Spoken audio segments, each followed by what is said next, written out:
You join me today as we continue our tour of these intriguing circular radio sites that were used for direction finding HF radio signals, such as the AN-FRD-10 or AN-FLR-9 systems used worldwide by the United States military.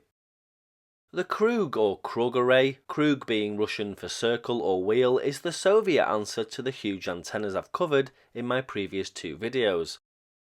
The Russian Vullenweber arrays formed a network of circularly disposed antenna arrays, or CDAAs, for direction-finding radio signals, just like the United States FRD-10 or FLR-9 variants. Krug was the only Soviet ground-based Vullenweber HFDF or high-frequency direction-finding system known to be in use, and they were actually considered to be the best of their kind. This may well have been true, as they were developed with German assistance, whereas the USA's versions were reverse-engineered incarnations of the original German design. Early work on the circularly disposed antenna array systems was undertaken by the German Navy's Signal Intelligence Research and Development Center early on in World War II. It was during this time that the CDAAs were given the name Vullenweber or Vullenwever.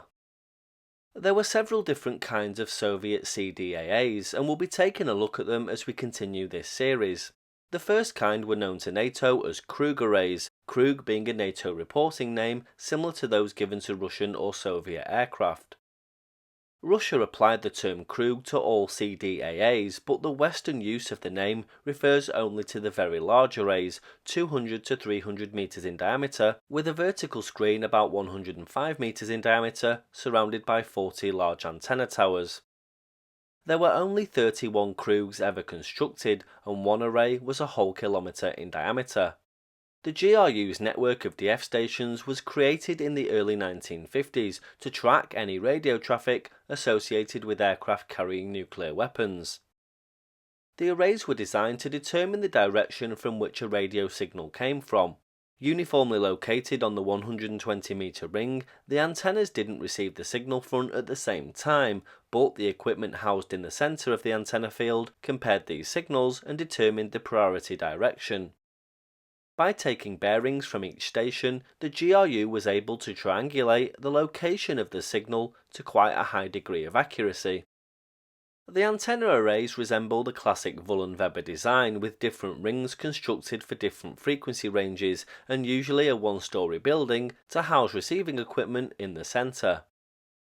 So if you've seen my previous two videos, which I'll link below and at the end, you'll likely know quite a bit about these Vullenweber antenna arrays by now. And like those other two videos, I'm going to take you on a tour of them all. So let's head into deepest Soviet Union and check out all of the USSR's circular arrays that formed the Krug network. This first Russian site has been completely reclaimed by nature, but there's a series of paths leading to the centre, which could be scarring from the removal process of underground structures such as earthing.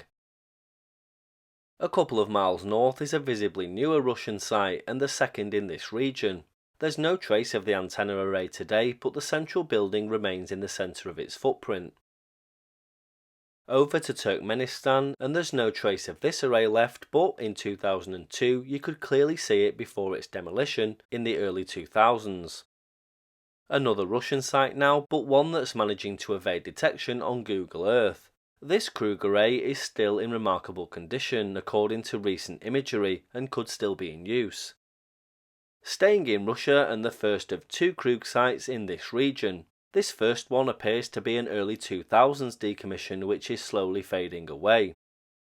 Just a couple of miles northeast we see the second Krug site in this region that has very recently been removed and buried under a new residential development.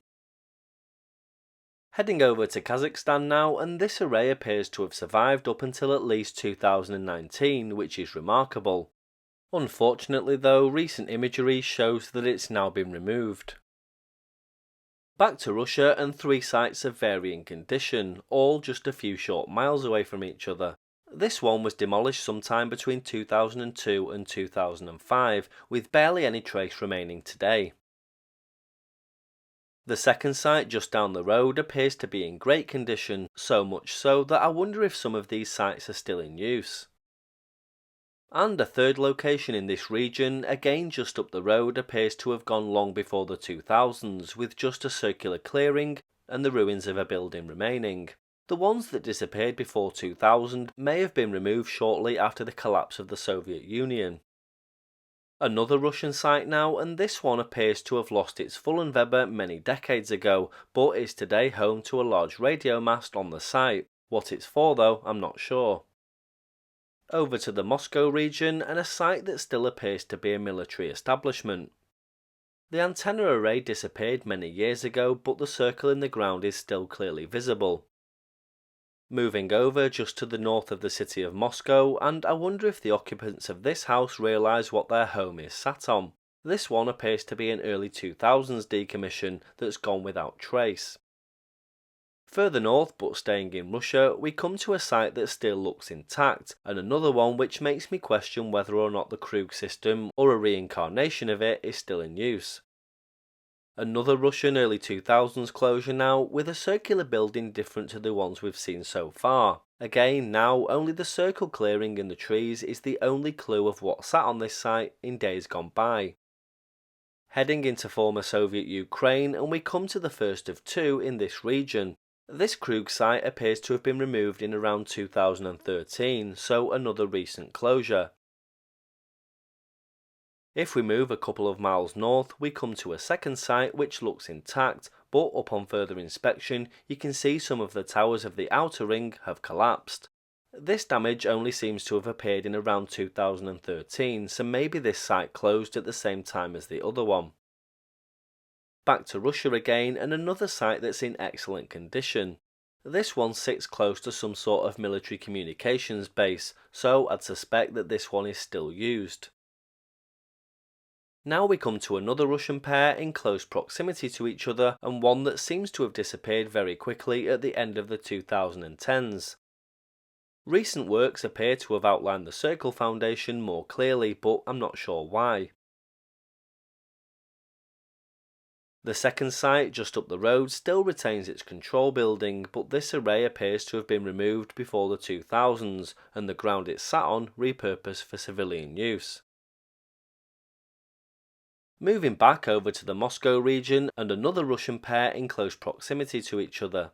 This first one disappeared long before the 2000s, with just a circle of marshland remaining.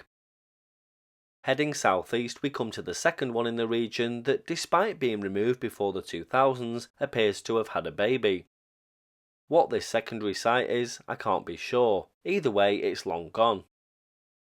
Moving over to former Soviet Georgia, we can see another pre-2000s decommission that's slowly being reclaimed by nature, likely as a result of the dissolution of the Soviet Union.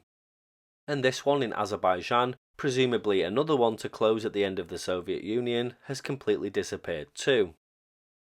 Back to Russia now, and we come to a site that seems to have been removed in around 2002. The building still stands, and I'd love to know what its current purpose is. As for the array, again, only the circle in the earth remains. Uzbekistan now, and another pair of Krug sites in close proximity. This one sits on the eastern side of Tashkent Eastern Airport. It survived until 2019, and we can actually see it being demolished here. Now only a circle in the ground and the ruins of the building remain. The second site in this area is a few miles south and appears to be a pre-2000s closure. Back to Russia again, and to the west of this former industrial or possibly military site is a Krug array that is still intact and possibly still used. Southwest of St. Petersburg is another site that's in excellent condition and looks to be still in use.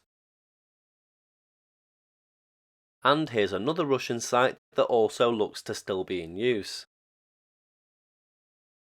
And on to the final Krug site, and staying in Russia, is this one. Another that has a circular building and appears to be an early 2000s decommission.